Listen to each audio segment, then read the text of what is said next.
ಕೂದಲು ಉದುರುತ್ತಾ ಇದ್ರೆ, ಕೂದಲು ಡ್ಯಾಮೇಜ್ ಆಗ್ತಾ ಇದ್ರೆ, ಮತ್ತೆ ನಿಮಗೆ ಕೂದಲೆಲ್ಲ ಕಟ್ ಕಟ್ ಆಗ್ತಾ ಇದ್ರೆ, ಈ ತರ ಹೇರ್ ಕಲರ್ ರೆಡಿ ಮಾಡಿ ಹಾಕೊಳ್ಳಿ. ತುಂಬಾ ಚೆನ್ನಾಗಿ ಕಲರ್ ಆಗುತ್ತೆ, ಮತ್ತೆ ಕೂದಲು ಸಾಫ್ಟ್ ಆಗುತ್ತೆ, ಕೂದಲು ರಫ್ ಆಗೋದಿಲ್ಲ ಈ ತರ ಮಾಡಿ ಹಾಕೊಳ್ಳೋದ್ರಿಂದ. ಮತ್ತೆ ಯಾವುದೇ ಹೇರ್ ಕಲರ್ ಕೂಡ ಬಳಸ್ತಾ ಇಲ್ಲ. ನಮಸ್ಕಾರ, welcome back to my channel. ಇವಾಗ ನಾನು 2 ಬೀಟ್ರೂಟ್ ತಗೊಂಡಿದ್ದೀನಿ. ಬೀಟ್ರೂಟ್ ನಿಮಗೆ ಎಷ್ಟು ಬೇಕು ಅಷ್ಟು ತಗೋಬಹುದು.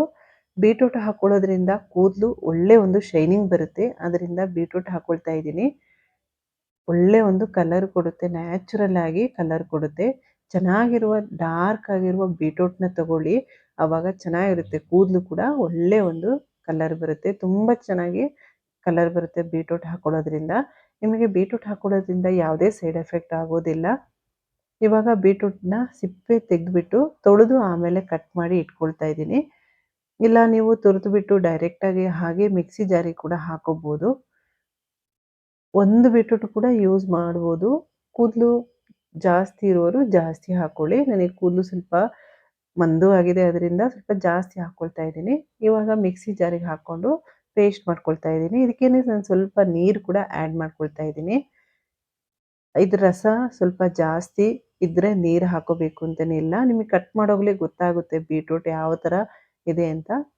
ಅದ್ರ ರಸ ಇದ್ರೆ ನೀರು ಹಾಕೋಬೇಕು ಅಂತ ಇಲ್ಲ. ಇದ್ರ ರಸ ಕಡಿಮೆ ಇದೆ, ಅದರಿಂದ ನಾನು ನೀರು ಹಾಕ್ಕೊಂಡಿದ್ದೀನಿ ಸ್ವಲ್ಪ. ಚೆನ್ನಾಗಿ ಪೇಸ್ಟ್ ಮಾಡ್ಕೊಂಡು ಆದಮೇಲೆ ನಾನು ಸೋದಿಸ್ಕೊಳ್ತಾ ಇದ್ದೀನಿ. ನೀವು ಬಟ್ಟೆಯಲ್ಲಾದ್ರೂ ಫಿಲ್ಟರ್ ಮಾಡ್ಕೋಬೋದು, ಇಲ್ಲ ಸ್ಟ್ರೈನರಲ್ಲಾದರೂ ಕೂಡ ಫಿಲ್ಟರ್ ಮಾಡ್ಕೋಬೋದು. ಬಟ್ಟೆಯಲ್ಲಿ ಬೇಗ ಆಗುತ್ತೆ, ಬೇಗ ಫಿಲ್ಟರ್ ಮಾಡ್ಕೋಬೋದು. ಒಂದು ಚೂರು ಕೂಡ ರಸ ಇಲ್ಲದ ಹಾಗೆ ಫಿಲ್ಟರ್ ಮಾಡ್ಕೋಬೋದು.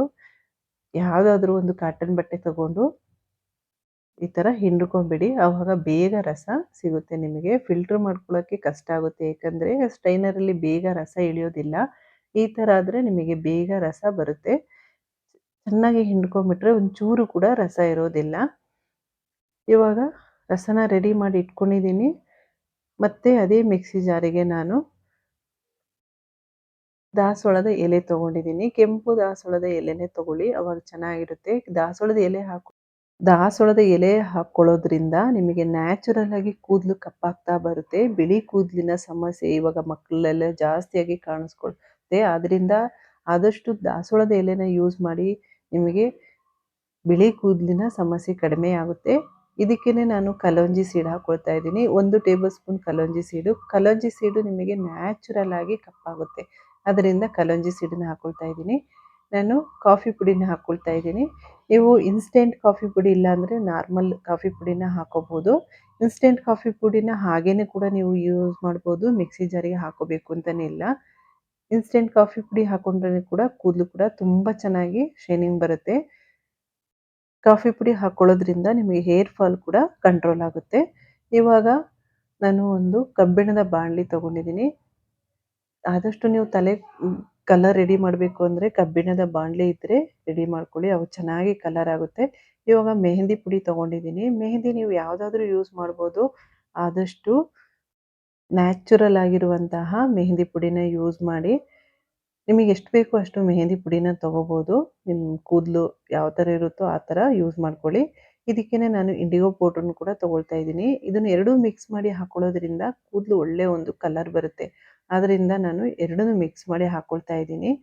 ಇಂಡಿಗೋ ಪೌಡ್ರು ಕೂದಲು ನ್ಯಾಚುರಲ್ ಆಗಿ ಕಪ್ಪಾಗುತ್ತೆ, ಅದರಿಂದ ಇಂಡಿಗೋ ಪೌಡ್ರ್ ಕೂಡ ಹಾಕ್ಕೊಳ್ತಾ ಇದ್ದೀನಿ. ಎಲ್ಲ ಪುಡಿನ ಮಿಕ್ಸ್ ಮಾಡ್ಕೊಂಡು ಆದಮೇಲೆ ನಾನು ಏನು ರಸ ಮಾಡಿ ಇಟ್ಕೊಂಡಿದ್ದೀನಲ್ಲ, ಬೀಟ್ರೂಟ್ ರಸನ ಹಾಕ್ಕೊಳ್ತಾ ಇದ್ದೀನಿ. ಬೀಟ್ರೂಟ್ ರಸ ಹಾಕ್ಕೊಂಡು ಚೆನ್ನಾಗಿ ಮಿಕ್ಸ್ ಮಾಡ್ಕೋಬೇಕು. ಫಸ್ಟು ನೀಟಾಗಿ ಮಿಕ್ಸ್ ಮಾಡ್ಕೋಬೇಕು. ಒಂದು ಗಂಟೆ ಇರದ ಹಾಗೆ ಮಿಕ್ಸ್ ಮಾಡ್ಕೊಳ್ತಾ ಇದ್ದೀನಿ. ಇವಾಗ ಸ್ಟವ್ ಮೇಲೆ ಇಟ್ಕೊಂಡೆ ಮಿಕ್ಸ್ ಮಾಡ್ಕೊಳ್ಳಿ. ನೀವು ನಿಧಾನಕ್ಕೆ ಉರಿ ಮಾಡಿಕೊಂಡು ಮಿಕ್ಸ್ ಮಾಡ್ಕೊಳ್ಳಿ. ಈ ಥರ ಮಾಡಿ ನೋಡಿ, ನಿಮಗೆ ಕೂದಲು ಉದುರುತ್ತಾ ಇದ್ರೂ ಕೂಡ ಕಡಿಮೆ ಆಗುತ್ತೆ, ಕೂದಲು ಸಾಫ್ಟ್ ಆಗುತ್ತೆ, ಕೂದಲು ಕೂಡ ಚೆನ್ನಾಗಿ ಬೆಳೆಯುತ್ತೆ. ಈ ಥರ ಕಲರ್ ಮಾಡಿ ಹಾಕೊಳ್ಳೋದ್ರಿಂದ, ನಾವು ಎಲೆ ಎಲ್ಲ ಯೂಸ್ ಮಾಡೋದ್ರಿಂದ ನಿಮಗೆ ಯಾವುದೇ ಸೈಡ್ ಎಫೆಕ್ಟ್ ಆಗೋದಿಲ್ಲ. ದಾಸವಾಳ ಎಲೆ ಹಾಕ್ಕೊಳ್ಳೋದ್ರಿಂದ ಕೂದಲು ಸಾಫ್ಟ್ ಆಗುತ್ತೆ. ನಿಮಗೆ ಕಂಡೀಷ್ನರ್ ಯಾವ ಥರ ವರ್ಕ್ ಆಗುತ್ತೋ ಆ ಥರ ವರ್ಕ್ ಆಗುತ್ತೆ. ತುಂಬ ಚೆನ್ನಾಗಿ ಸಾಫ್ಟ್ ಆಗುತ್ತೆ. ನೀವು ವಾರದಲ್ಲಿ 2 ಸಾರಿ ಮಾಡ್ತಾ ಬನ್ನಿ, ನಿಮಗೆ ನ್ಯಾಚುರಲ್ ಆಗಿ ಹೇರ್ ಕಲರ್ ರೆಡಿ ಆಗುತ್ತೆ. ಇಲ್ಲ ಒಂದು 15 ಡೇಸ್ಗೆ ಒಂದ್ಸರಿ ಆದ್ರೂ ಕಲರ್ ರೆಡಿ ಮಾಡಿ ಹಾಕ್ಕೊಳ್ಳಿ. ಇವಾಗ ಏನು ರುಬ್ಬಿ ಇಟ್ಕೊಂಡಿದ್ದೀನಲ್ವ ದಾಸವಾಳದ ಎಲೆನ ಹಾಕ್ಕೊಳ್ತಾ ಇದ್ದೀನಿ. ನೈಸಾಗಿ ಪೇಸ್ಟ್ ಮಾಡ್ಕೋಬೇಕು ದಾಸವಾಳ ಎಲೆನ. ಇವಾಗ ಇದನ್ನು ಕೂಡ ನಾನೇನು ಮೆಹಂದಿನೆಲ್ಲ ಮಿಕ್ಸ್ ಮಾಡಿ ಇಟ್ಕೊಂಡಿದ್ದೀನಲ್ಲ ಅದಕ್ಕೇನೆ ಆ್ಯಡ್ ಮಾಡಿಕೊಂಡು ಚೆನ್ನಾಗಿ ಮಿಕ್ಸ್ ಮಾಡ್ಕೋಬೇಕು. ಇದನ್ನ ಸ್ವಲ್ಪ ಕುದಿಸ್ಕೊಂಡ್ರೆ ಅವಾಗ ಹೇರ್ ಪ್ಯಾಕು ತಿಕ್ಕಾಗುತ್ತೆ ಮತ್ತು ಒಳ್ಳೆಯ ಒಂದು ಹೇರ್ ಪ್ಯಾಕ್ ಅಂತಲೇ ಹೇಳ್ಬೋದು ಈ ಥರ ಮಾಡಿ ಹಾಕೊಳ್ಳೋದ್ರಿಂದ. ನೋಡಿ ಇವಾಗ ಚೆನ್ನಾಗಿ ಮಿಕ್ಸ್ ಮಾಡ್ಕೊಂಡಿದ್ದೀನಿ. ಇದನ್ನ ಒಂದು 2 ರಿಂದ 3 ನಿಮಿಷ ಕುದಿಸ್ಕೊಂಡ್ರೆ ಸಾಕು. ಅವಾಗ ಅದ್ರ ಕಲರ್ ಕೂಡ ಚೇಂಜ್ ಆಗುತ್ತೆ. ನೋಡಿ ಇವಾಗ ಇನ್ನೂ ಬಿಸಿ ಆಗಿಲ್ಲ. ಈ ಕಲರ್ ಬರುತ್ತೆ ನಿಮಗೆ ಕೂದಲು ಡಾರ್ಕಾಗಿ ಒಳ್ಳೆ ಒಂದು ಶೈನಿಂಗ್ ಬರುತ್ತೆ ಈ ಥರ ಮಾಡಿ ಹಾಕೊಳ್ಳೋದ್ರಿಂದ. ಇವಾಗ ನೋಡಿ ಕುದಿಸ್ಕೊಳ್ತಾ ಇದ್ದೀನಿ. ಒಂದು 5 ನಿಮಿಷ ಆದ್ರೂ ಕುದಿಸ್ಕೊಳ್ಳಿ. ಆವಾಗ ಹೇರ್ ಪ್ಯಾಕು ತಿಕ್ಕಾಗುತ್ತೆ. ಅಪ್ಲೈ ಮಾಡೋದು ಕೂಡ ತುಂಬ ಚೆನ್ನಾಗಿರುತ್ತೆ. ಬೇಕಾದ್ರೆ ಟ್ರೈ ಮಾಡಿ ನೋಡಿ. ಮತ್ತು ಕೂದಲು ಕೂಡ ಸಾಫ್ಟ್ ಆಗುತ್ತೆ. ರಫ್ ಆಗಿದ್ದರೆ ಕೂದಲು ಸಾಫ್ಟ್ ಆಗುತ್ತೆ.